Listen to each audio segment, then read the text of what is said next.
Bonjour à tous et à toutes, bienvenue. Donc, je me présente, je m'appelle Célia Boyer, je travaille à l'ADREAL Grand Est.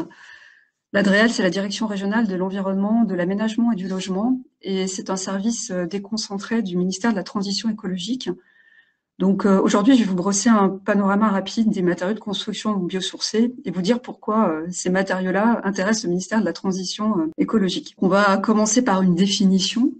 Donc les matériaux biosourcés, ce sont des matériaux qui contiennent totalement ou partiellement de la biomasse, donc de la biomasse végétale ou animale, sachant que dans la biomasse végétale, on a aussi des produits, des matériaux issus du recyclage, comme la ouate de cellulose ou les textiles recyclés. On parle ici de ressources renouvelables, donc à l'échelle annuelle ou de la dizaine d'années, comme le bois. Et dans le domaine de la construction, on associe souvent à ces matériaux les agro-ressources que sont la terre crue, la pierre sèche, dans le sens où ce sont des ressources peu transformées et qu'on peut trouver à proximité du site de construction ou même sur le site même de construction. Alors les matériaux biosourcés, on les trouve partout dans le bâtiment, de la structure du bâtiment avec le bois à l'isolation, en passant par les ouvrants, portes et fenêtres et en finition, parquet et terrasses par exemple. Quelques chiffres concernant le bâtiment qu'il est important de rappeler. Donc le secteur résidentiel tertiaire en France, c'est le premier secteur en termes de consommation d'énergie finale. Donc avec 45% des consommations énergétiques liées essentiellement au chauffage. Donc on voit là qu'il y a un enjeu à travailler sur l'enveloppe des bâtiments et à bien les isoler. Alors, le secteur du bâtiment, c'est aussi des émissions de gaz à effet de serre. Donc, c'est pas le premier secteur, mais il est en deuxième position avec 22% des émissions de gaz à effet de serre, donc de CO2.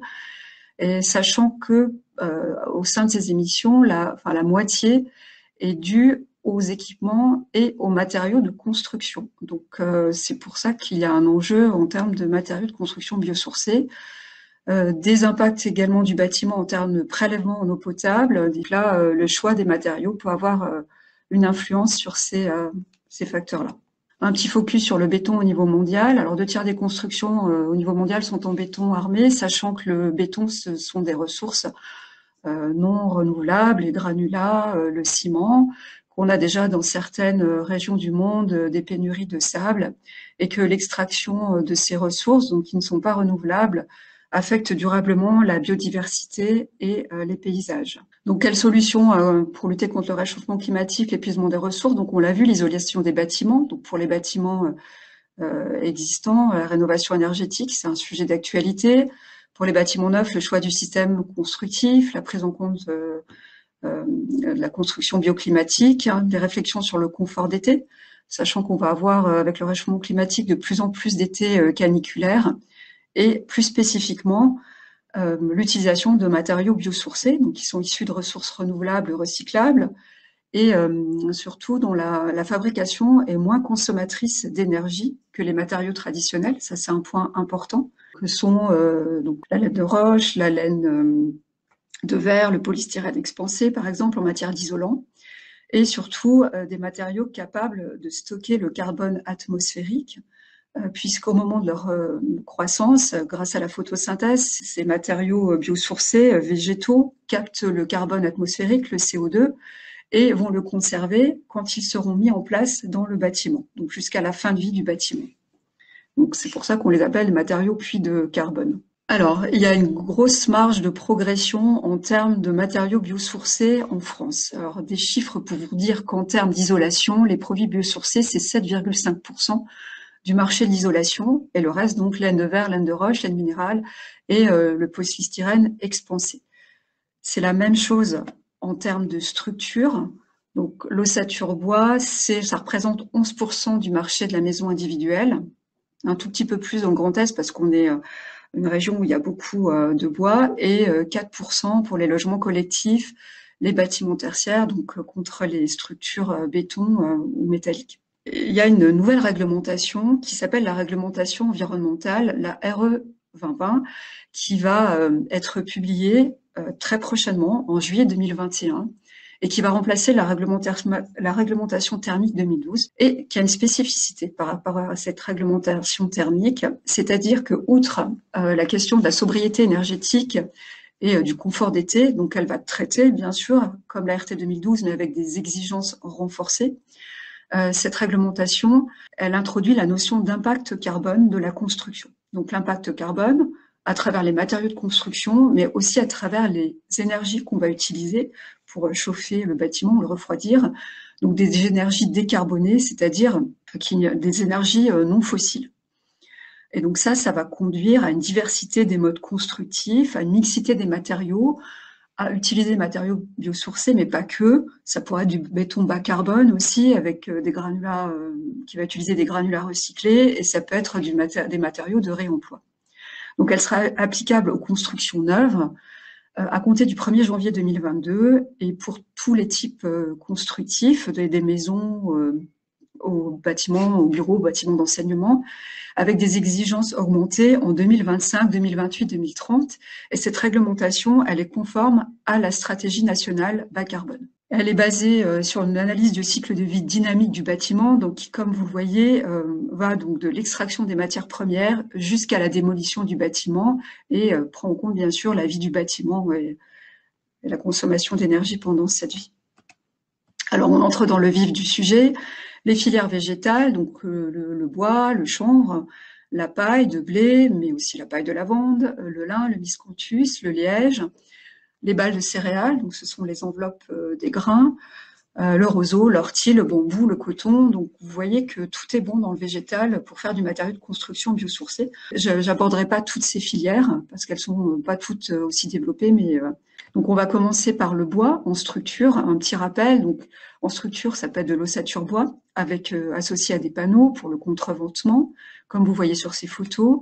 Ça peut être le poteau-poutre, des modes constructifs plus récents comme les panneaux CLT, qui sont des lames de bois massif croisées et collées qu'on utilise sur plusieurs épaisseurs et qui permettent de faire des grandes portées et aussi des bâtiments de plus grande hauteur, comme vous voyez sur les photos du bas.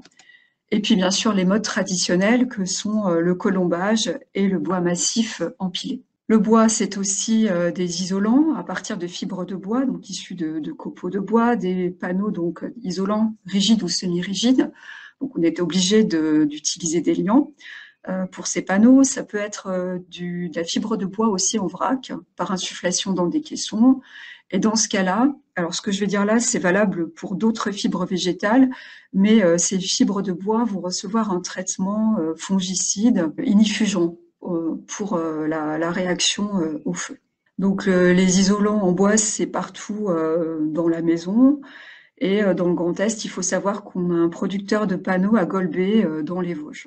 Voilà un exemple de réalisation sur une maison ossature bois. Ça peut être en isolation extérieure aussi au niveau du toit. Donc là, on voit en haut à gauche de la fibre de bois dans des caissons et en bas, sinon, des panneaux rigides qui servent aussi de pare-pluie. Et avec la fibre de bois, on peut faire aussi des bétons légers qui ont de bonnes propriétés acoustiques. Alors, sur les filières végétales, d'une manière générale, que ce soit pour le tournesol, le colza, le chanvre, le lin, le miscanthus, les tiges se décomposent de la même manière, donc avec un granulat à l'intérieur et des fibres longues à l'extérieur, qu'on va utiliser les fibres longues pour faire des laines végétales isolantes, et les granulats, on peut les utiliser en vrac ou pour fabriquer des bétons végétaux. Ces granulats portent des noms particuliers pour le chanvre et pour le lin. Donc pour le chanvre, c'est la chêne-botte. Je vais développer ça un peu plus tard. Donc un focus sur le chanvre et cette carte pour vous dire que le Grand Est est une très grande région productrice de chanvre et qu'on a un acteur majeur près de Troyes, qui est une coopérative agricole, la Chanvrière, qui a ses capacités de défibrage qui ont été portées à 100 000 tonnes par an très récemment. Il y a aussi un pôle européen du chanvre dans l'Aube, mais qui ne s'occupe pas que de construction, parce que le chanvre a plein d'applications différentes. Donc le chanvre, c'est une plante intéressante parce que donc c'est une plante annuelle et elle est intéressante parce qu'elle nécessite peu d'intrants, donc peu d'engrais, peu de pesticides, ce qui fait qu'on peut la cultiver dans les périmètres de protection de captage d'alimentation en eau potable, par exemple. Et dans le bâtiment, donc elle est utilisée sous forme de panneaux, de rouleaux et sous forme de béton, avec des règles professionnelles qui existent depuis 2007 et qui ont plusieurs versions déjà.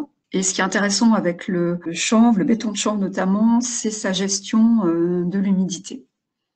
Et ce qui est très intéressant en termes de bâtiments, de confort thermique, et ce qui conduit souvent à, comme il y a un bon ressenti au niveau des occupants du bâtiment, que ce soit alors en termes d'humidité et aussi en termes de parois qui vont paraître moins froides, ça conduit à moins chauffer le bâtiment, donc c'est intéressant en termes de consommation énergétique. Alors les mises en œuvre, les panneaux en haut, la chaîne vote en vrac au milieu sous forme dans des caissons. Et puis pour les bétons, j'ai une diapositive qui vous montre diverses mises en œuvre. Donc du béton banché, c'est souvent utilisé en auto-construction. Vous pouvez avoir du béton projeté, ce qui permet d'utiliser moins d'eau et qui fait que voilà, les parois vont sécher plus vite. Et vous avez aussi des parpaings, enfin des blocs qui sont préfabriqués. Et je précise que le béton de chanvre n'est pas porteur, donc il est toujours associé à une structure bois. Donc là, en termes de préfabrication, les blocs, comme je vous l'ai indiqué, et aussi carrément des parois, comme sur la photo du bas, ce qui a un intérêt puisque ça permet d'assurer le séchage en usine, et puis après d'avoir des chantiers qui durent moins longtemps. Voilà, d'autres types de préfabrication. Et puis des exemples de réalisation. Vous voyez des parois avec des parois extérieures d'aspects divers. Là, ce sont des logements collectifs. Des logements collectifs encore. On voit la projection en bas. Voilà, pour les exemples de bâtiments.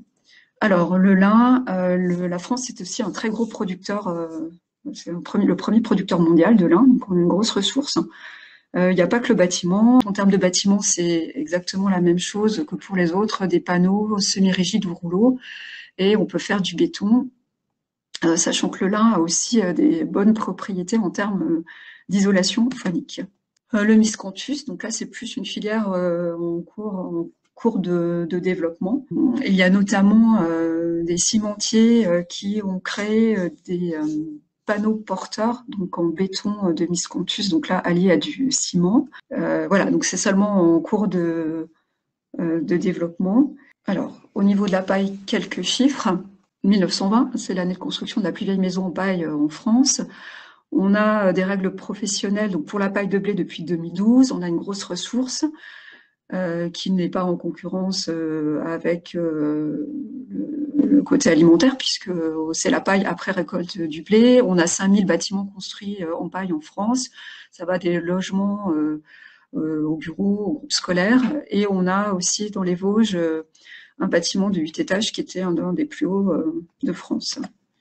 Donc ça, c'est la maison qui date de 1920, la maison Feuillette, et qui est utilisée par le réseau français de la construction paille pour son siège. Et on a ouvert les murs il y a quelques années, ce qui a permis de constater que la paille était parfaitement conservée. Donc la construction paille, c'est associé à de l'ossature bois. On peut avoir de la paille porteuse, mais c'est beaucoup plus rare. On n'a qu'une cinquantaine de bâtiments en France. Et sachant que cette technique-là, elle est utilisée depuis 1880 aux États-Unis. Donc vous voyez la forme des bottes, il faut retrouver des bottleuses qui permettent de les produire. Mais du coup, ça peut être une ressource très locale, quelques dizaines de kilomètres du chantier. C'est un très bon isolant, d'autant qu'avec 37 cm d'épaisseur, on a une très bonne résistance thermique. Est-ce que les matériaux biosourcés sont ceux issus du végétal ou de l'animal uniquement? Oui, c'est exactement ça. C'est la biomasse, donc c'est issu du vivant uniquement. Sachant qu'on peut avoir des recyclés, comme la carton, papier et textile recyclé, qui viennent du végétal à l'origine également. Alors, les matériaux biosourcés les plus locaux en région Grand Est, bon, j'en ai déjà un petit peu parlé, donc il y a le bois, la paille, ça se trouve partout. On a vu qu'on cultivait beaucoup le chanvre. Alors par contre, le chanvre, on a la première transformation, tout ce qui est panneau de laine, ça part ailleurs pour être transformé, mais tout ce qui est chêne-vote pour faire du béton de chanvre, ça on peut dire que voilà, ça reste local en région Grand Est. Et puis on a vu donc oui les panneaux de fibres de bois exactement avec un producteur local. Alors, est-ce que cela ne pose pas le problème de la production massive de ces matériaux alors qu'on déboise de plus en plus? Alors oui, effectivement. Alors pour le bois, ça suppose une gestion raisonnée et durable de la forêt. Donc là, pour l'instant, on a vu que la construction bois, c'était 11% des maisons individuelles, 4% des logements collectifs. Donc on a encore une marge de manœuvre. Enfin, le jour où on arrivera à 50%, on pourra se poser la question et d'ici là, les filières seront aussi bien développées. Mais oui, pour le bois, ça nécessite de bien gérer la filière, effectivement. Est-ce que les matériaux biosourcés ont de meilleures performances que les autres matériaux? Alors, en tout cas, ils ont, en termes d'isolation thermique, ils ont des performances comparables, mais ils peuvent avoir des performances, on va dire, en plus ou légèrement différentes. La gestion d'humidité, ça, c'est vraiment très important. Et ça participe au confort thermique, mais aussi à la bonne santé du bâtiment pour éviter la condensation, les moisissures. Les moisissures, c'est aussi lié à la qualité de vie, puisque les moisissures, ça peut être allergène pour les occupants du bâtiment. Donc il y a la gestion, les propriétés hygrothermiques, donc qui sont intéressantes, gestion d'humidité. On a vu que certains avaient des propriétés acoustiques, donc ça peut faire du 2 en 1. Mais voilà, c'est essentiellement ça en termes de propriété. Donc là, c'était pour vous donner des images, enfin des visuels de réalisation de construction paille assez contemporaine. Ça, c'est un petit clin d'œil puisque c'est une caserne de pompiers en bois et paille. On a ce type de réalisation. Ça, c'est une école dans le Haut-Rhin. Le bâtiment de 8 étages dans les Vosges avec des photos du chantier. Et là, c'est un chai. Et je voulais mettre ça parce que le chai, c'est pour conserver le vin, donc ça nécessite une température constante, quelle que soit la saison. Et la paille permet ceci. Et on a pas mal de préfabrication aussi pour la paille, qu'elle soit industrielle ou artisanale. On a dans le Grand Est une petite entreprise qui s'est lancée là-dedans, et ça a un intérêt puisque la paille, c'est une fenêtre de tir assez réduite dans l'année, donc ça permet de la stocker et puis d'alimenter des chantiers tout au long de l'année. Le liège, alors la particularité du liège, c'est qu'il est insensible à l'humidité. Donc là, pour le coup, gestion d'humidité, il n'y a aucun souci. C'est un matériau peut-être un peu plus cher. Alors, on l'utilise aussi en isolation extérieure. Il y a des avis techniques qui ont été déposés. Mais du coup, on va plutôt le réserver à des applications telles que celle-ci, isolation de dalles, par exemple, où là, le côté insensible à l'eau a un intérêt. Donc les produits issus du recyclage, mais à l'origine issus du végétal, donc là soit la ouate de cellulose, la cellulose du bois. Donc pour les papiers cartons recyclés, ceux que vous mettez dans vos poubelles de tri qui sont défibrés, on peut les utiliser en vrac, en projection, comme sur la photo du bas, donc pour l'isolation des combles perdus, c'est très utilisé, en insufflation dans des caissons, comme sur la photo du haut, donc là avec des densités plus élevées, ou sous forme de panneaux semi-rigides, donc j'ai pas de photo. Donc leur principal atout, c'est assez compétitif en termes de prix. D'ailleurs, ça correspond à 40% du marché des matériaux isolants biosourcés. Alors on a aussi donc les textiles usagés contenant du coton, donc on peut pas réutiliser, réemployer en tant que vêtement. Il y a un acteur qui est le relais, donc vous pouvez voir ça sur les bennes de collecte, et qui est une marque déposée qui s'appelle le Métis. Donc on peut l'utiliser en flocon, en vrac à souffler ou en panneau, et c'est un bon isolant acoustique également. Alors des initiatives plus locales, mais qui peuvent être dupliquées. Le parc naturel régional des Vosges du Nord s'est intéressé au roseau, donc sous forme de panneaux et de béton, sachant qu'il y a une entreprise locale aussi qui émet ces panneaux-là et ces bétons-là en application. Donc on voit sur la photo du haut, c'était pour une rénovation d'une maison à Colombage, et les panneaux ont été utilisés comme panneaux de branchage pour le béton de roseau et après comme support d'enduit, donc terre à l'intérieur notamment. Une initiative du parc naturel régional de Lorraine, pour la laine de mouton qui jusqu'à présent n'était pas très bien valorisée, soit carrément jetée, soit exportée en Chine pour du textile, mais pas forcément avec une rémunération intéressante. Et là, on peut l'utiliser en vrac ou en panneau, en rouleau. La laine, ça gère bien l'humidité aussi. Alors, ça nécessite un traitement chimique et ça a de bonne qualité acoustique. Et là, donc, il y a des essais qui sont en cours pour la laine. Voilà, donc j'en arrive à la fin de la présentation. Donc, le bâtiment du futur sera-t-il biosourcé? Comme vous l'avez compris, oui, inévitablement, mais pas uniquement. Si l'on respecte l'adage, le bon matériau au bon endroit. En tout cas, on peut se dire que c'est un secteur du bâtiment en plein essor et qui a un fort potentiel de développement, comme vous l'avez vu. mais qui va nécessiter une transformation des modes constructifs, des mentalités, que ce soit au niveau du grand public, mais des professionnels aussi, une grosse transformation des filières. Et cette transformation est déjà en train de s'opérer. Donc si les sujets du développement durable, de la transition écologique vous préoccupent, vous pouvez entrer dans le secteur du bâtiment et jouer un rôle en la matière. Donc il y a des ressources un peu synthétiques, une plaquette du ministère de la Transition écologique avec un encart régional, des liens vers un site bâtiment biosourcé et un site bois.com, et après des ressources plus spécifiques pour ceux qui voudraient aller plus loin, le guide des matériaux isolants, où là on a tous les types de matériaux isolants traditionnels et biosourcés, et un guide de la Fédération française du bâtiment, les matériaux biosourcés dans le bâtiment. Si par la suite vous avez des questions, vous pouvez me contacter moi ou mon collègue Stéphane Guida, sachant que nous on anime un réseau qui s'appelle Ambassadeurs des matériaux de construction biosourcés Grand Est, qui réunit environ 200 personnes et qui est accessible via une formation de 2 jours. Alors c'est pas une formation professionnelle, hein, c'est une formation de culture générale qui fait intervenir une dizaine de personnes. Voilà, mais vous pouvez avoir tous les renseignements sur le site de l'Adréal. Donc des compétences particulières sont-elles nécessaires pour la pose de matériaux biosourcés, ou les formations classiques peuvent-elles permettre de mettre en œuvre ces matériaux? Tout ce qui est isolant biosourcé, c'est assez facile à poser, c'est même plus agréable que les isolants traditionnels. Vous pouvez accéder à des formations si vous êtes déjà professionnel sur les plateaux Praxibat. Par contre, pour tout ce qui est béton de chanvre et paille, là, il faut faire des formations spécifiques à la mise en œuvre des règles professionnelles et ce sera même requis par votre assureur. Donc, règles pro, chanvre ou paille. Après, pour tout ce qui est...